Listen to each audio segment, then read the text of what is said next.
দেখিতে দেখিতে 2026 সাল চলে এসেছে। হ্যাঁ, আপনি চিন্তা করেছেন 2025 সালে দুবাইতে আসবেন, কিন্তু আপনার আশা হলো না। 26 চলে এসেছে, তারপর অপেক্ষায় আছেন যে কখন ভিসা খুলবে, কখন দুবাইতে আসব, ইউনাইটেড আরব আমিরাতে আসব।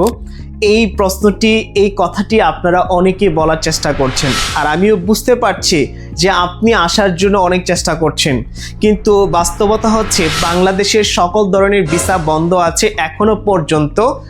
সকল ক্যাটাগরিতে শুধু একটা ক্যাটাগরি খোলা আছে, যেই ক্যাটাগরির মাধ্যমে আপনি দুবাইতে বা আরব আমিরাতে এসে আপনার স্বপ্নের জবটি নিতে পারবেন, ড্রিম জবটি নিতে পারবেন। কারণ সেটা হচ্ছে skill category visa, high profession visa, যে ভিসার মাধ্যমে আপনি এই দেশে এসে আপনার যোগ্যতা অনুযায়ী ভালো একটা জব আপনি নিতে পারবেন সার্চ করে।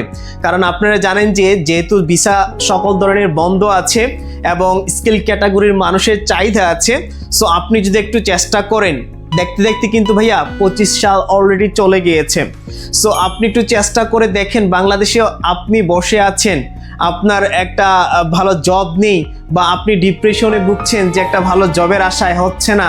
আমার পক্ষ থেকে একটা সাজেশন থাকবে আপনাদের সবার, যাদের একটা অনার্স মাস্টার্সের সার্টিফিকেট আছে, গ্র্যাজুয়েশনের ডিগ্রি আছে, এই সার্টিফিকেটের থ্রুতে সংযুক্ত আরব আমিরাতে আপনি চমৎকারভাবে আসতে পারেন এবং এখানে এসে আপনার যে স্বপ্নের জবটি আছে, বা আপনি হাই প্রফেশন ভিসায় এসে স্কিল ক্যাটাগরিতে এসে যে ভালো ভালো ম্যানেজমেন্ট লেভেলে অনেক কোম্পানি আছে, বিভিন্ন দেশ থেকে আসছে দুবাইতে, তারা এখানে কিন্তু তাদের কোম্পানিটাকে সেন্ট্রালাইজ করছে এবং অনেক লোক নিয়োগ দিচ্ছে। যেটা আমি আবারও বলছি, জানুয়ারি থেকে জুন পর্যন্ত এই সময়টা হচ্ছে মানে লোক হায়ার করার সময়। ঠিক আছে, অনেক কোম্পানি নতুন নতুন সার্কুলার দিয়ে পজিশন খালি থাকে, তখন এই সময়টিতে তারা কি করে, লোক হায়ার করে। সো আপনি যদি একটু চেষ্টা করেন আপনার সার্টিফিকেটটাকে অ্যাটাস্টেড করে, হ্যাঁ, কোনো কেউ যদি থাকে দুবাইতে, যদি আপনার কেউ থাকে, অলরাইট, কোনো আত্মীয় স্বজন বা কারো মাধ্যমে যদি আপনি আসতে চান, তাদের সাথে যোগাযোগ করে আপনি একটু চেষ্টা করেন, এখানে এসে অন্তত ভালো একটা জব করতে পারবেন। আমি যেটা বলতে চাই সবসময়, যে বাংলাদেশ থেকে অন্তত দুবাই আপনি ভালো থাকবেন, ভালো একটা স্যালারি পাবেন। সেটা হচ্ছে 6 ডিগ্রি থেকে শুরু করে আর অনেক কিছু আছে আপনার যোগ্যতা অনুযায়ী।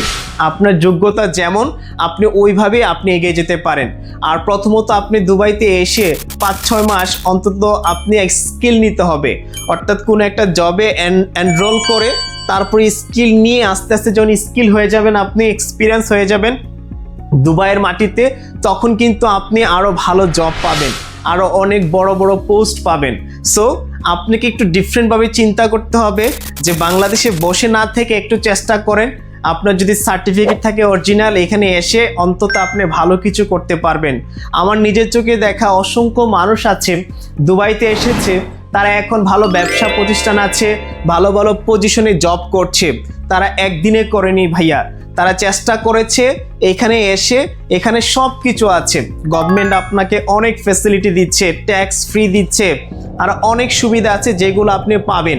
সো আমি আপনাদেরকে ইনফরমেশন শেয়ার করছি, যেগুলো দেখছি বাস্তবে, যেগুলো রিয়েলাইজ করছি, একটু শেয়ার করার মাধ্যমে যদি আপনার উপকার হয়, আমার বাংলাদেশে গিয়ে যাবে, আর আমি আপনাদেরকে যতটুকু পারি সাহায্য করব।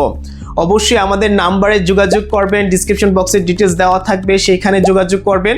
আপনার ভিসা প্রসেসিংয়ের জন্য যা যা ইনফরমেশন আছে আমরা আপনার ভিসা করে দিব। যেই কোনো প্রবলেম যদি আপনি ফেস করেন, আমাদেরকে শেয়ার করেন, আমরা আপনাকে ইনশাল্লাহ সর্বোচ্চ সাপোর্ট দিব।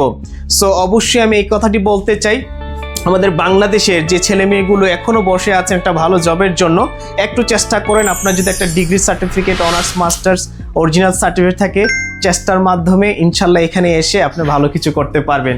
So that's all for today, see you the next video, আল্লাহ হাফেজ, টেক কেয়ার। হ্যাঁ, আবারও বলছি, যদি কোনো প্রশ্ন থাকে অবশ্যই কমেন্ট বক্সে জানাবেন অথবা ইনবক্সে মেসেজ দিবেন। আমরা তো আছি আপনার পাশে সবসময়, রয়্যাল সিটি ডকুমেন্ট সবসময় চেষ্টা করে আপনাদেরকে সহযোগিতা করার, আপনাদের স্বপ্ন পূরণে। সো দেখা হচ্ছে পরবর্তী ভিডিওতে। আসসালামু আলাইকুম।